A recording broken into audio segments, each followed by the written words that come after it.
All right. Welcome to the Forge Coffee Break. This is the episode number 55.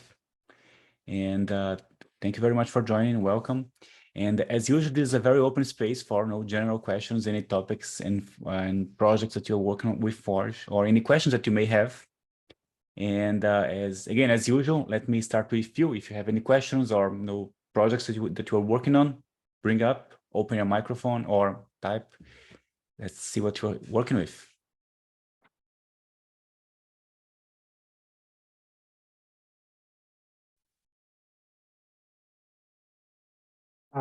I can start.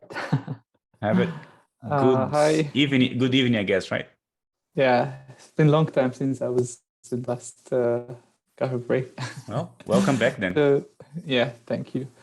So I just want to ask you regarding the pricing. So basically, if you use Forge without BIM 360, just pay as you go. So let's say you make an account and you pay for something, and then you translate your model via the model derivative, and then you keep using that model.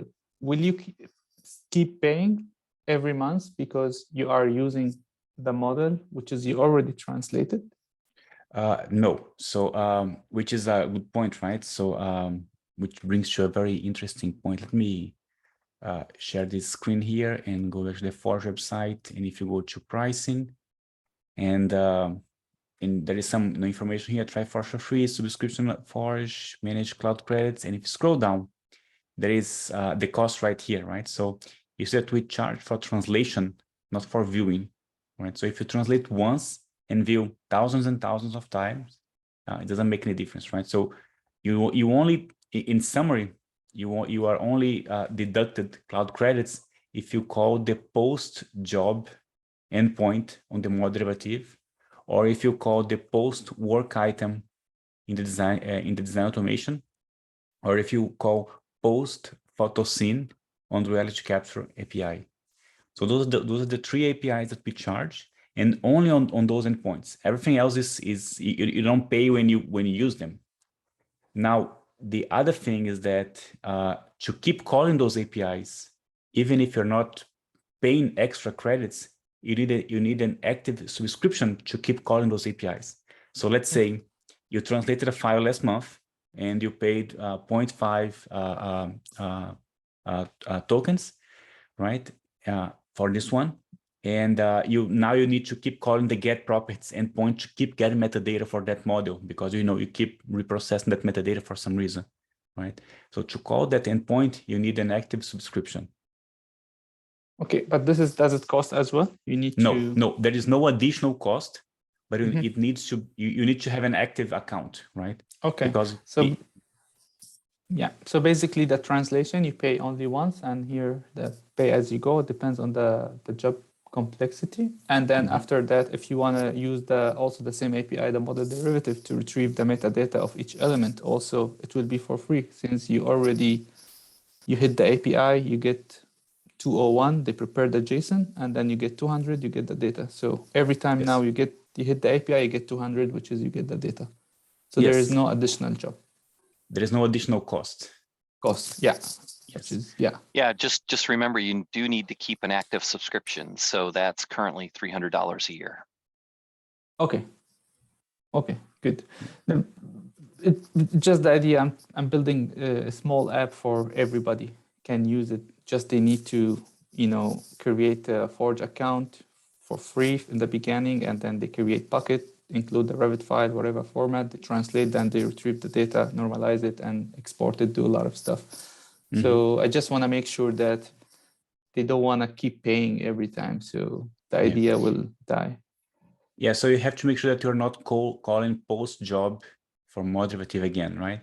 Now, the other side of this is that if your application is pulling data from BIM 360, right? So BIM 360 translate all the models for you, right? So you don't have to translate, meaning that if you're pulling that data from BIM 360, you and your customer, right? They will not be charging anything, because the data is already there and is already translated. You already pay for through BIM 360.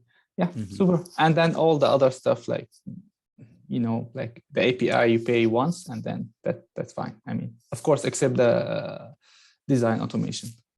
Yeah, because well, it essentially we are charging whenever you execute something on our cloud, right? So if you have to run a job, then we will be charged. Yeah, and I think, one thing to keep in mind from your customer's perspective is if the model changes, then of course, you'll have to retranslate that to get the current snapshot Yeah, exactly. of it. Yeah. Exactly. And that's bring me to another question, where is that in BIM 360, as you know, that you can track the version, right? So every time you publish, you get the version, and you could compare them based on like the div API or the BIM 360 itself. It could compare in high level. So if there is no BIM 360 and we're using just normal, you create bucket, you upload the file, you translate it. Is there is a way to track the version, or you need to do it like by myself, like do it by? Yeah, so if you use a bucket, right, and you upload the object there, we are just storing the object for you. So we don't track versions, we don't track anything, right? Okay. And you can even override the file if you upload to the same file, to the same object name.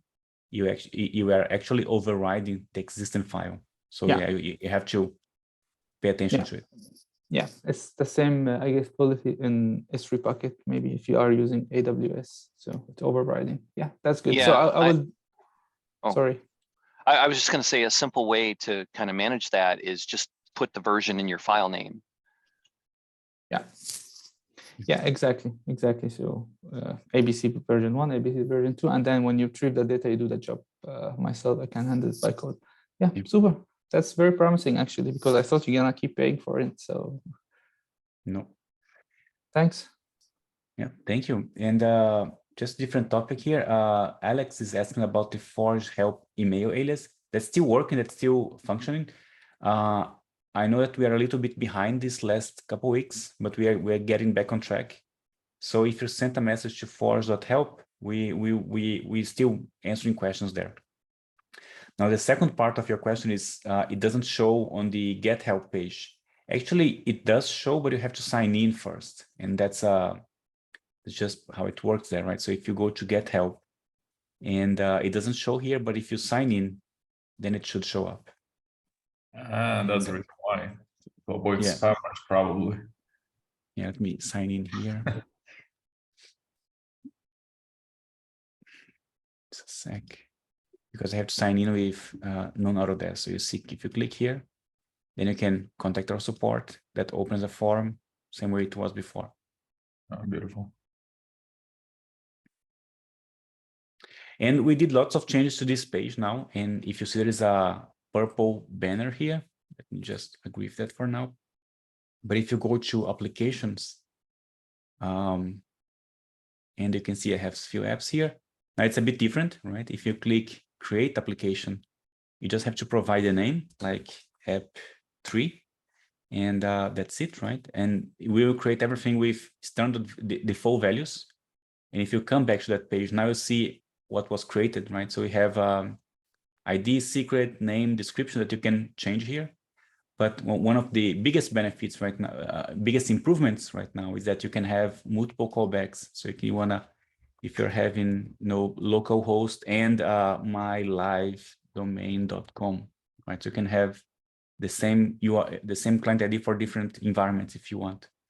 Of course, still, it's better to have different client IDs for development and production, of course, right? But no, this change now will help you with that.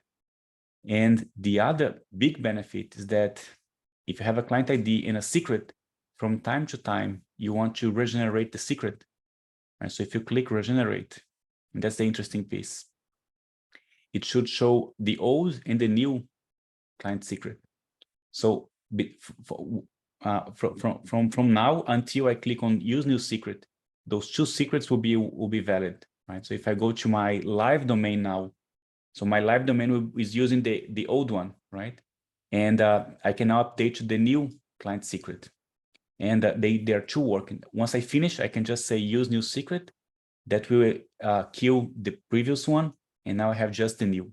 So why do we need these, right? So my application that is running live will not have downtime because of that, right? So because if I click here, for some time I have to, I can go there, replace everywhere I have to replace, and then finish the transition, and now I have the new secret only.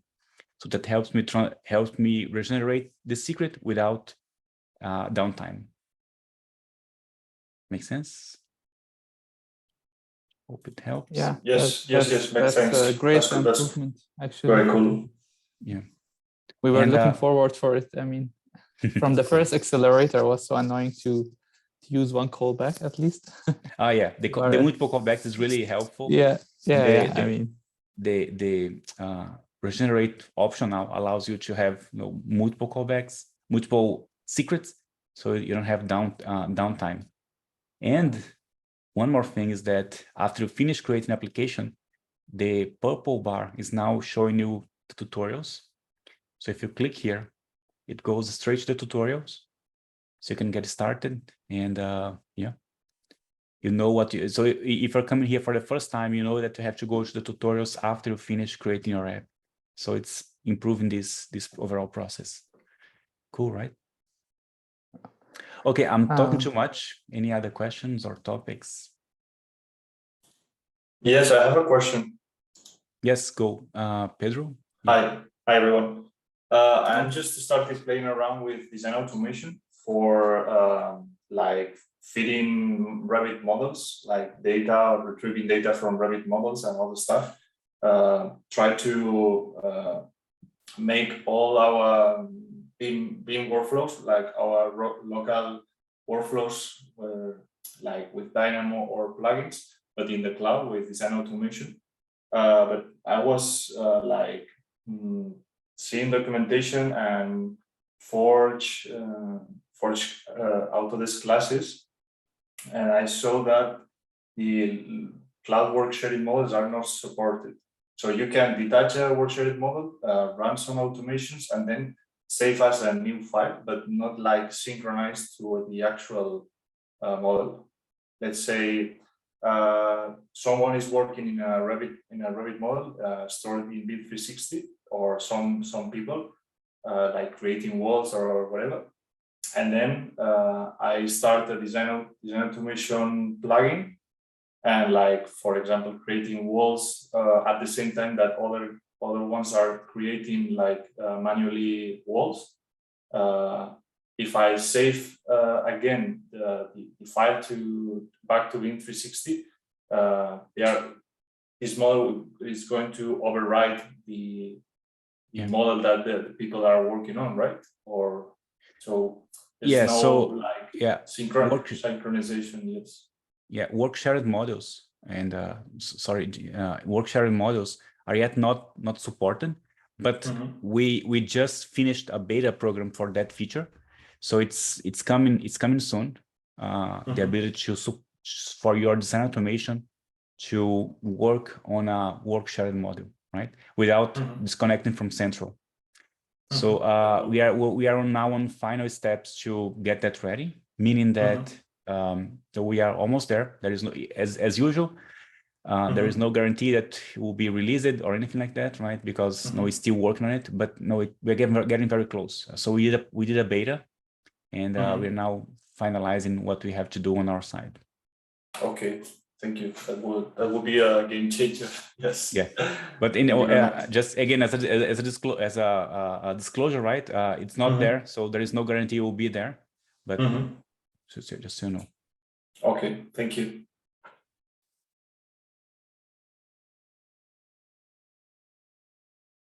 Which is interesting because there are when you open a Revit model with the model with design automation or anything, right? If you have design automation for work shared models, you have to disconnect from central. And there are other cases where the Revit model is actually a zip file, right? Especially when working with design automation. So you have to pay attention to all of those edge cases. And if you search for work sharing in our blog, there are a few specific cases that we can help you handle.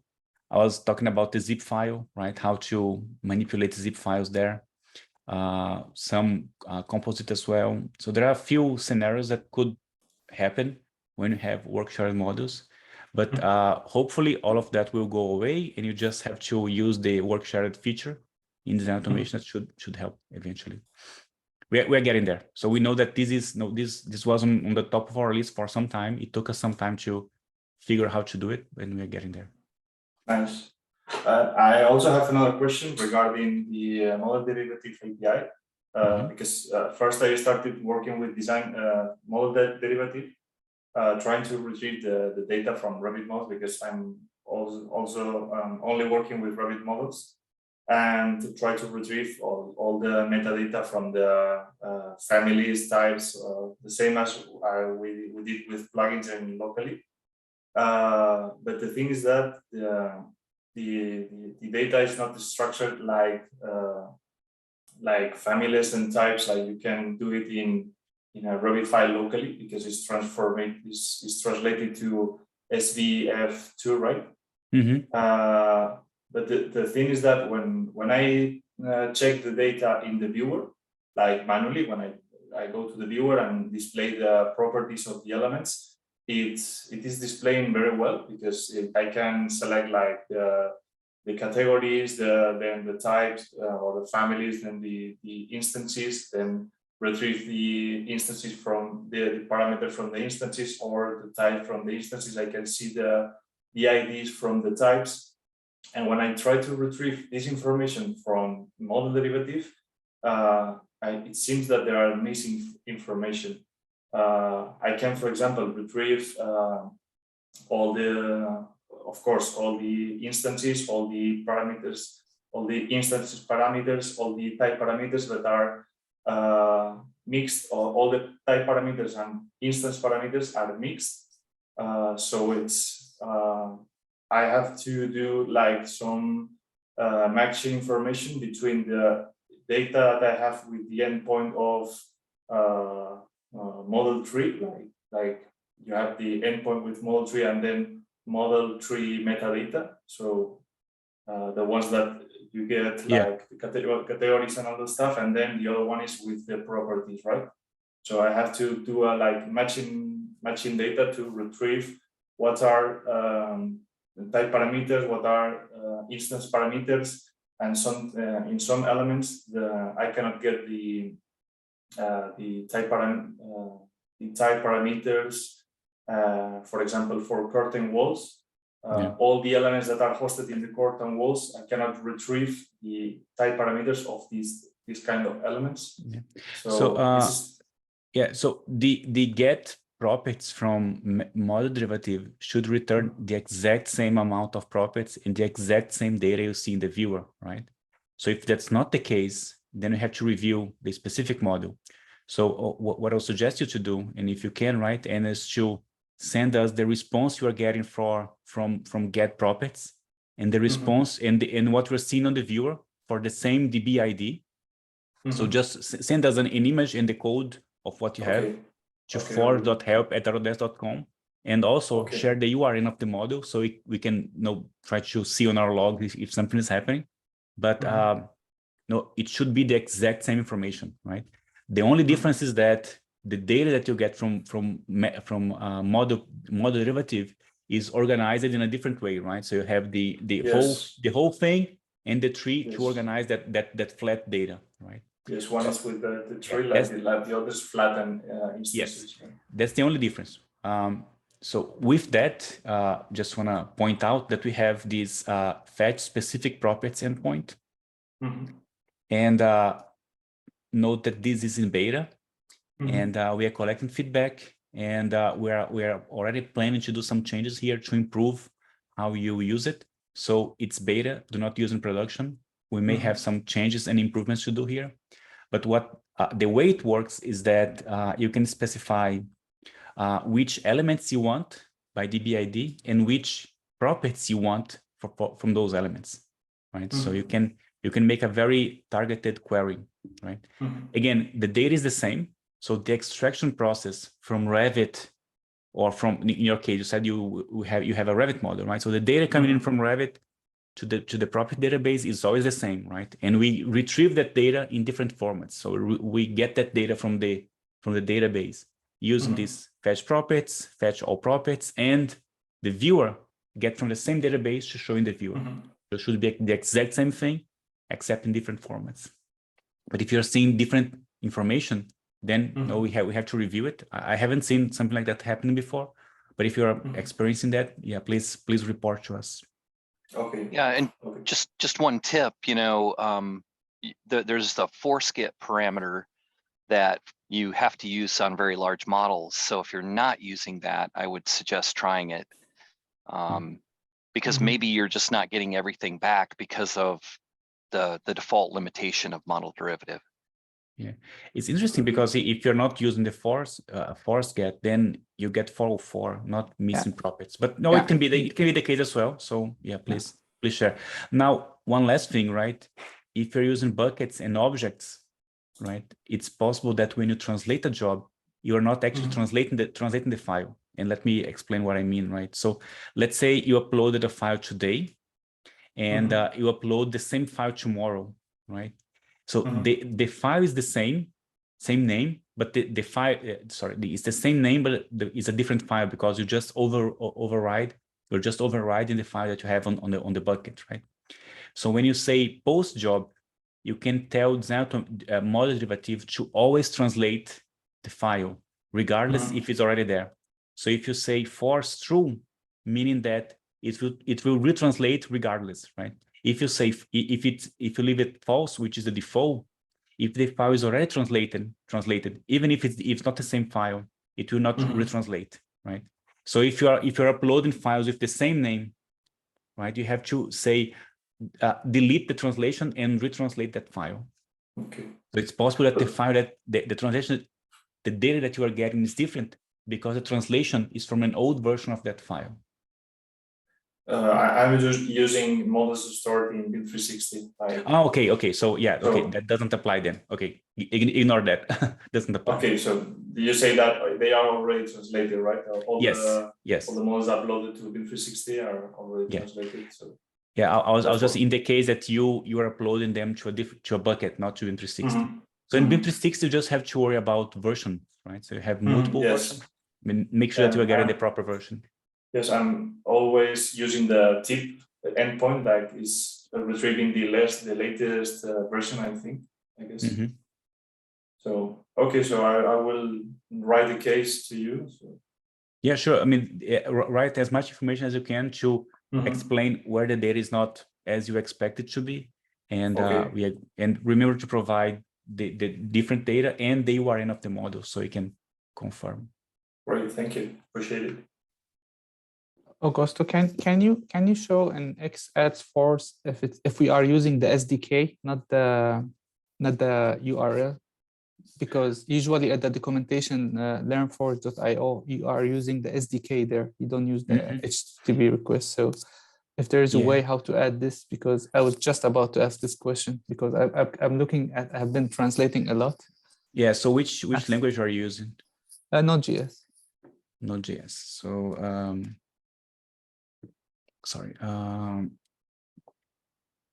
Forge. Translate file, Node.js. It should be here. You can specify that as a parameter right here. You say X ADS force for a force. Yeah, here on those brackets here.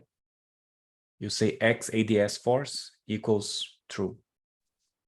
Okay, great. So we should add this here. I believe the .NET version may have that.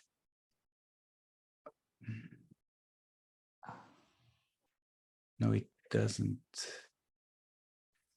Okay, let me just get something here. Yeah. Forge. I remember that one of my samples I did that. I guess Peter Bros, he already mentioned that in the in LearnForge the online tutorial, but yeah, but all days I guess the documentation been changed because all days it used to be like HTTP request, but now it's the SDK, which is very good. Yeah, you see here.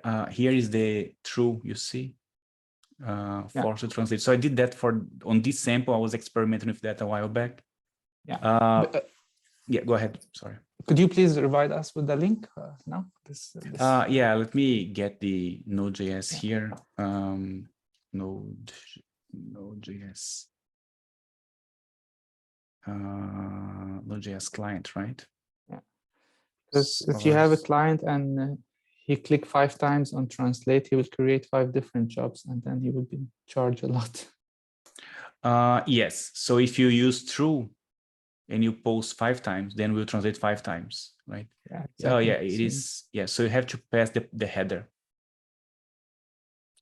So see, remember that second parameter I mentioned. So let me go back to the tutorial here. The second parameter, Node.js, second parameter is right here. Yeah. And if you go to the SDK source code, there is a job and then there's the options, right? Yeah. So the options, there is a XADS force. So you just pass SADX force as the parameter, and that will translate as a header, and then it will retranslate. So yeah, be careful, because if you say true, it will always retranslate.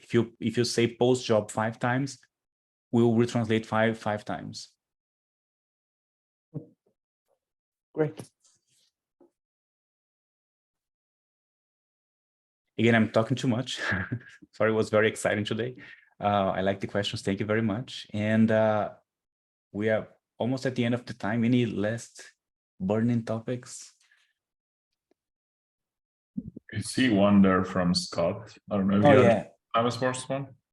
Yeah, sample large Revit mod, Navis model. I don't know. Do we have anything?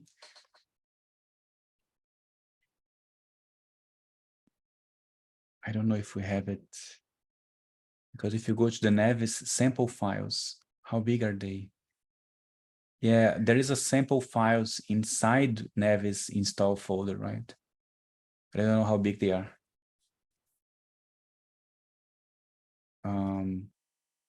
I think he's asking about instability for those files, right? Yeah, no. Okay, sorry, I read it. Let's say, please. We are trying to catch.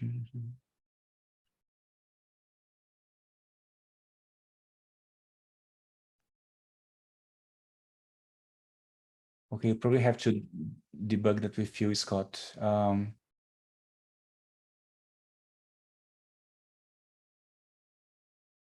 Yeah, are you able to show us or report to us what you're facing? Hi, Augusto.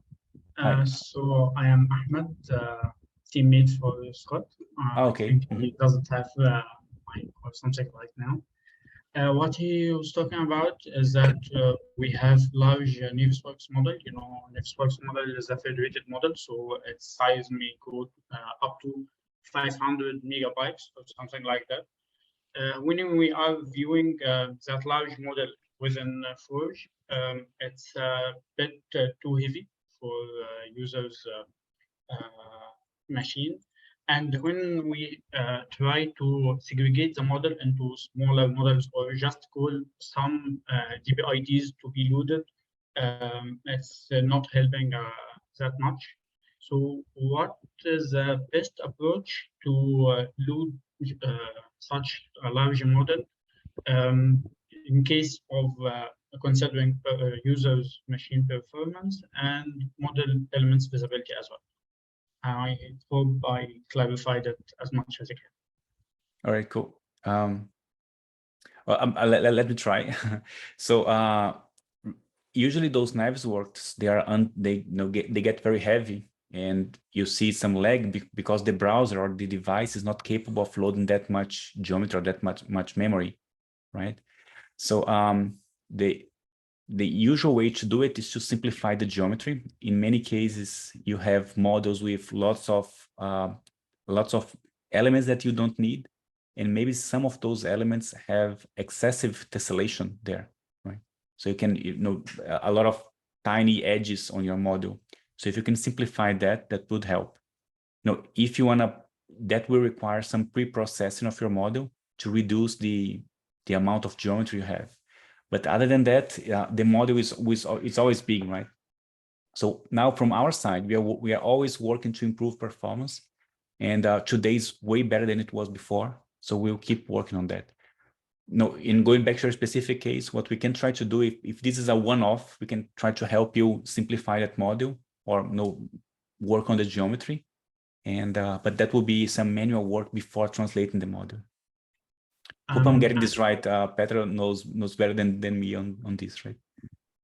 Yeah, actually, most of times model is being uploaded by customers, so we can't control the translation of it or the size of it.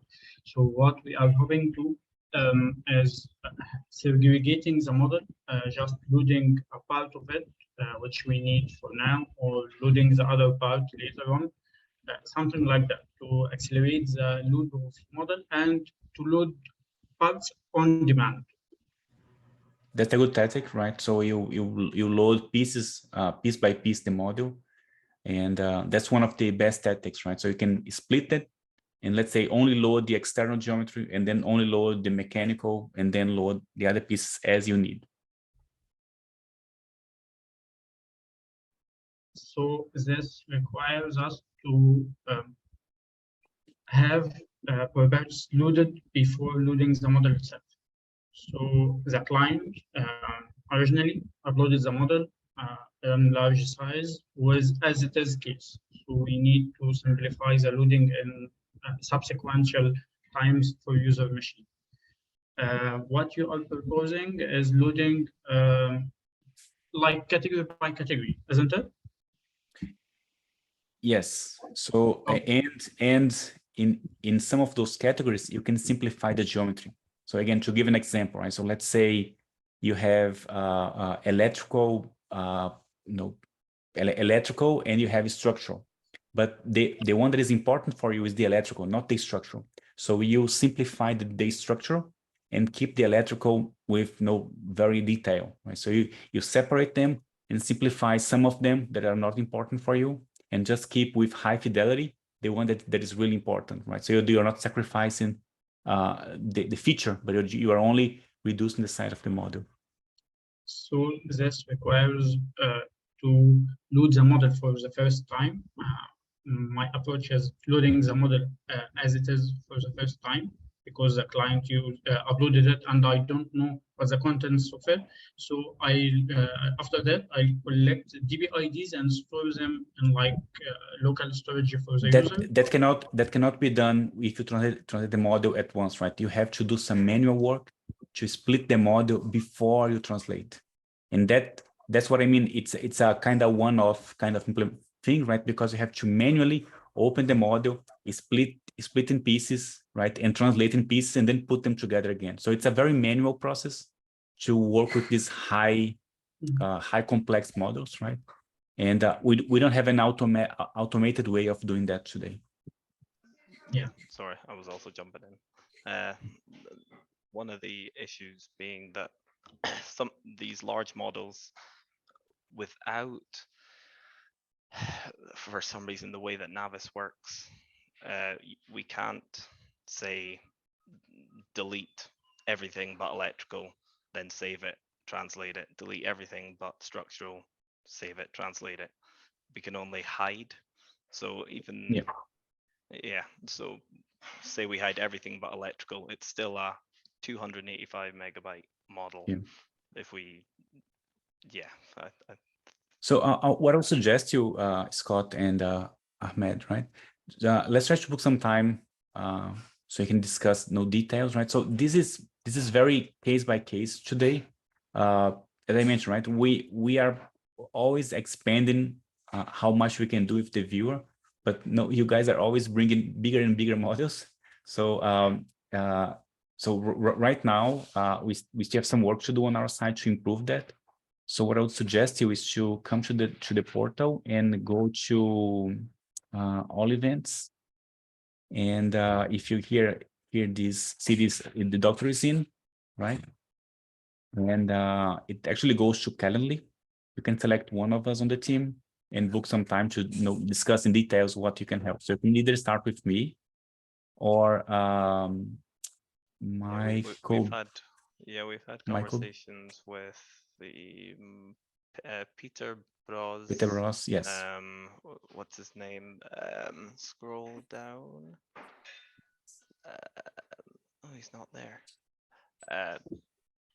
Isan Kang, sorry. Yeah. We spoke to him 3 or 4 weeks ago. But yeah, we occasionally communicate, but without rebooking doctors in session, which are normally quite far apart. It's hard to keep in touch. Yeah, I know. I mean, you can always ask to have a follow-up or send us a message on the Forge help so we can book some time with you.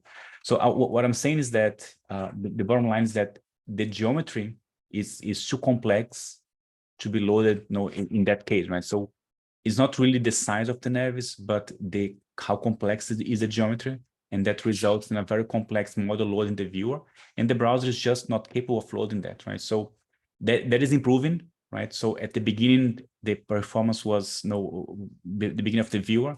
We can load such small models. Now we can load very large, but the models are always growing, right? So right now we don't have a way to really handle those models as you are facing right now. And the solution today, it's a manual process of simplification that could help there. Of course, we can explore some other ideas with you. So again, you can either book there or send us a message, and send a message saying, I need some time with Isan, and or with Petra, with Michael, or whoever you work before, so we can keep the discussion with you. You don't have to only rely on Calendly. Calendly is just a way for you to get started, right? After that, you can just request a follow-up meeting. Okay, well, we'll give that a go. Thank Yeah, and in your case, pretty much will be case by case, right? So you have to really understand what you have. But if this is something that is automated, your customer is always uploading models, you have to view them. There is no way for you to manually improve those models. Then it's really about computer having a powerful computer to load that model, just like you have on Navisworks desktop. All right, so we are very much over time, and thank you very much for joining today. Very nice session. I'd love to keep up this conversation so I can review more. And let me switch here. So the next coffee break will be the same link, same time in 2 weeks, September 21st. That's the week before AU. So we are probably warming up for you this week. And yeah, see you then. Thank you very much for joining today, and see you in 2 weeks. Thank you. Bye-bye. Thank Thank you. Thank you. Bye.